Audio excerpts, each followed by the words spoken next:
Ele zombou no tribunal achando que sairia livre. Então seu amigo testemunhou. The killer who stabbed two teenage brothers to death and then burned and dumped their bodies in a Louisville alley will spend the rest of his life in prison.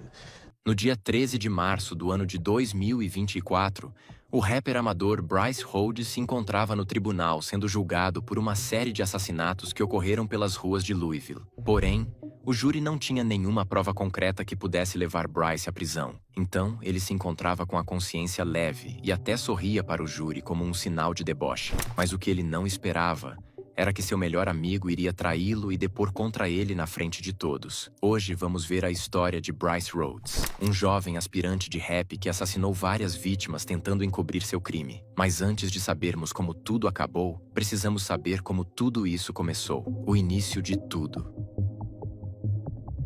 No dia 4 de maio de 2016, a cidade de Louisville, no estado de Kentucky, nos Estados Unidos, testemunhou um dos crimes mais brutais e horripilantes da cidade. Bryce Rhodes, um aspirante a rapper conhecido na cena underground da cidade, caminhava pelas ruas quando avistou Christopher Jones, um jovem morador da região. Ao vê-lo passando na rua, Bryce ficou enlouquecido achando que Chris era na verdade um homem que sua cabeça era alvo de recompensas. E sem pensar muito, Bryce partiu para cima dele e o assassinou brutalmente. O que Bryce não sabia é que dois adolescentes que estavam nas proximidades acabaram vendo a cena toda. Esses dois adolescentes eram Morris Gordon, de 16 anos, e Larry Ordway, de apenas 14. Chocados com tudo o que viram, os irmãos correram para casa e contaram tudo às suas famílias. Em pouco tempo, a notícia do assassinato de Chris havia se espalhado pela vizinhança. Enquanto isso, Bryce começou a desconfiar de que pessoas estavam comentando sobre o crime e que talvez houvesse testemunhas prontas a denunciá-lo. Logo, não demorou muito para que os nomes de Maurice e Larry surgissem em suas conversas e suspeitas. Poucos dias depois, em 22 de maio de 2016, Bryce decidiu colocar em prática um plano cruel. Ele convidou os dois adolescentes para sua casa junto com um grupo de amigos. Não se sabe o porquê os adolescentes aceitaram o convite, mas eles foram com um grupo com mais 4 amigos até a casa de Bryce. Ao chegarem ao local, eles começaram a beber e fumar, mas o clima rapidamente mudou. Bryce mandou os amigos embora, deixando só os irmãos. E tomado pela fúria e pelo medo, iniciou uma briga violenta com os dois irmãos. Durante o confronto, ele conseguiu nocautear Maurice, amarrá-lo e cobrir sua cabeça com um capuz, enquanto Larry, o mais novo, foi arrastado e trancado no banheiro da casa, ouvindo os gritos do irmão. A partir daí, o cenário se tornou ainda mais cruel. Bryce torturou e esfaqueou Maurice até a morte, enquanto Larry implorava do outro lado da porta, tentando ajudar o irmão. Assim que terminou com o mais velho, Bryce fez a mesma coisa com Larry enquanto o garoto implorava por sua vida. Em meio à adrenalina e ao desespero, Bryce tentou se livrar das provas. Ele arrastou os corpos até o carro, colocou-os no porta-malas e dirigiu até uma casa abandonada na rua River Park Drive, número 400. Uma área isolada e pouco movimentada. Lá, ateou fogo no veículo com os corpos dentro, na tentativa de apagar qualquer vestígio de seu crime. O incêndio chamou a atenção de vizinhos, e pouco tempo depois, investigadores encontraram os corpos carbonizados dos dois irmãos, e as investigações começaram a apontar para Bryce como o principal suspeito. O caso rapidamente ganhou repercussão nacional, chocando o país pela brutalidade dos atos e pela frieza demonstrada pelo criminoso. E não demorou muito para as provas apontarem para Bryce como principal suspeito. Os anos sem solução. A família dos irmãos Maurice e Larry já haviam contado às autoridades que os adolescentes tinham presenciado Bryce assassinar Christopher Jones. Então Bryce foi preso ainda nos primeiros meses após o crime. No entanto, o que deveria ter sido um processo simples de julgamento acabou se transformando em uma longa espera angustiante para as famílias das vítimas. O julgamento parecia ter sido engolido pela burocracia, e anos se passavam sem nenhum sinal que a justiça havia sido feita. A cada novo adiamento, o medo assombrava as famílias das vítimas de que Bryce pudesse de alguma forma ser liberado ou receber algum tipo de benefício jurídico que o afastaria da condenação. O caso ficou empacado por vários motivos: mudanças de advogados, avaliações de competência mental, adiamentos devido à pandemia e as diversas ameaças e comentários racistas que Bryce fazia em tribunal só atrasaram o processo. Bryce foi levado ao tribunal diversas vezes, Mas o processo parecia não ter fim. Além desses fatores, Bryce frequentemente fazia ameaças, comentários provocativos de teor racista dentro da sala do tribunal, desrespeitando juízes, advogados e oficiais. Em algumas ocasiões, sua conduta era tão agressiva que as sessões precisavam ser encerradas, atrasando ainda mais o processo. Durante esses anos, Bryce compareceu ao tribunal várias vezes, mas nenhuma das aparições parecia avançar verdadeiramente o processo. Mas uma virada aconteceu no caso quando a juíza Julie Kaelin o assumiu. Ela deixou claro, desde o início, que levar o julgamento adiante era uma prioridade pessoal e institucional. Em suas palavras, ela disse: "Tudo neste caso é horrível, e quando assumi o cargo de juíza, era muito importante para mim levar este caso a julgamento, para que houvesse uma resolução para todos os envolvidos. E eu precisava concluir o processo." O julgamento. O julgamento de Bryce Rhodes finalmente teve início em meados de 2023, após anos de adiamentos, trocas de advogados e uma longa espera que consumiu emocionalmente as famílias das vítimas. Assim que as audiências começaram, diversos parentes de Maurice, Larry e Christopher prestaram depoimentos pesadíssimos descrevendo o impacto que a perda dos entes causou em suas vidas. À medida que o julgamento avançava, Bryce demonstrava uma postura surpreendentemente confiante. Parecia acreditar que sairia vitorioso, principalmente porque, até aquele momento, não havia provas físicas que o ligavam diretamente aos 3 homicídios, apenas ao assassinato de Chris. Ele fazia questão de demonstrar toda a segurança, debochando e sorrindo na frente do juiz e dos familiares das vítimas. And I don't know why you're smiling. Because I can. Well, Because I can. It's not a crime to smell. it's not a crime to Continue smile, what you were saying. but it doesn't help you, all right, to irritate people. All right. And you have a lot at stake in this case. It's not a crime to smell, is it? I didn't say you were committing. Essa postura provocadora se transformou em medo quando a testemunha-chave foi apresentada. Alguém que mudaria completamente o rumo do julgamento. O seu melhor amigo, Carter, o amigo traíra.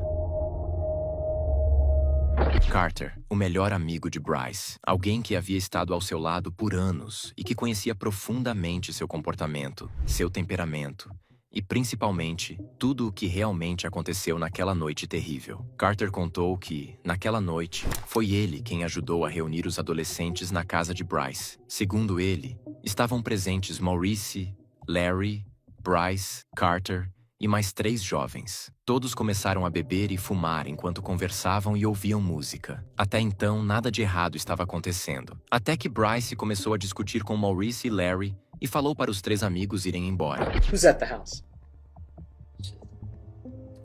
Just what? Larry, Maurice, me, Corey, him, and like 3 other people. What was going on that night? We was all smoking, drinking. And you feel me? Larry and Maurice got into an argument. Not Larry and Maurice, but Larry and Corey got into an argument. Was it common for people to get into arguments when you all were hanging out? Yeah. And what happened with this argument? Maurice grabbed a knife. Okay. So Maurice picked up a knife. Did he wave it at Corey? And I ain't gonna say he waved at him. He picked it up in an aggressive manner. Foi a partir desse momento que o clima começou a mudar. A insistência de Bryce gerou desconforto entre os garotos, e uma discussão rapidamente se iniciou. O que começou como um desacordo verbal acabou evoluindo para uma briga agressiva, e Carter descreveu que não demorou muito para que Bryce perdesse completamente o controle. Durante seu depoimento, Carter revelou que ficou profundamente traumatizado com tudo o que viu. Ele contou que, após os crimes, Bryce o ameaçou falando que, se ele revelasse qualquer coisa à polícia, tanto ele quanto sua família sofrem as consequências. What would have happened to you if you tried to leave at that point in time? I ain't had nowhere to go. He lived too far out. Ele afirmou que já não conseguia dormir, comer ou viver normalmente sabendo que carregava aquela verdade. A culpa o consumia diariamente. Ele falou que se sentia responsável por presenciar o que aconteceu com os irmãos, mas também por ter ajudado Bryce a limpar a cena do crime. Em seu depoimento, Carter deu detalhes que o tribunal jamais tinha ouvido antes. Um dos momentos mais chocantes foi quando ele descreveu que Larry, o irmão mais novo, teria implorado por misericórdia antes de ser brutalmente esfaqueado. What's the next thing that happens? We put him in totes. You feel me, took him, and, like, with him, Bryce, Tyron, and somebody else. They were supposed to take me to like a abandoned house and burn the bundle. The 3 older guys were? Yeah.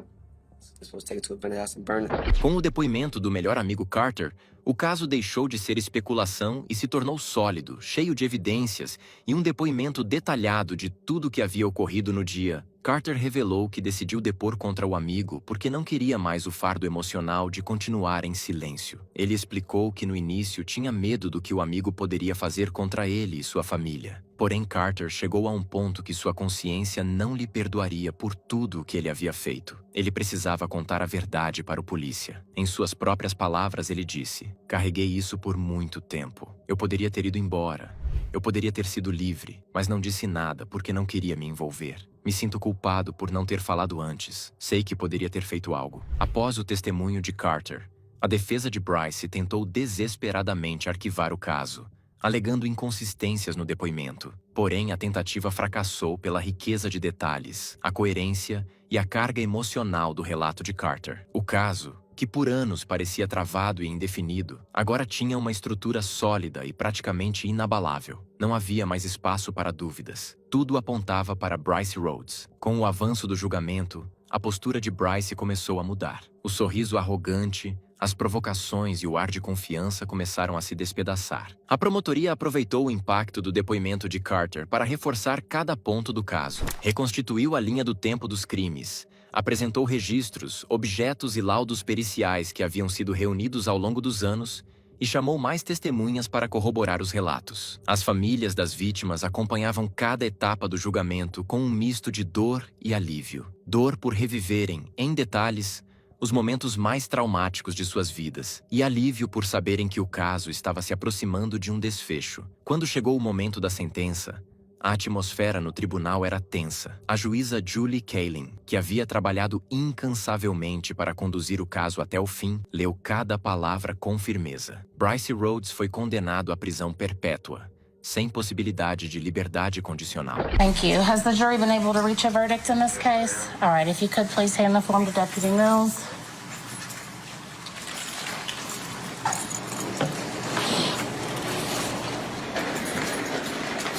Thank you.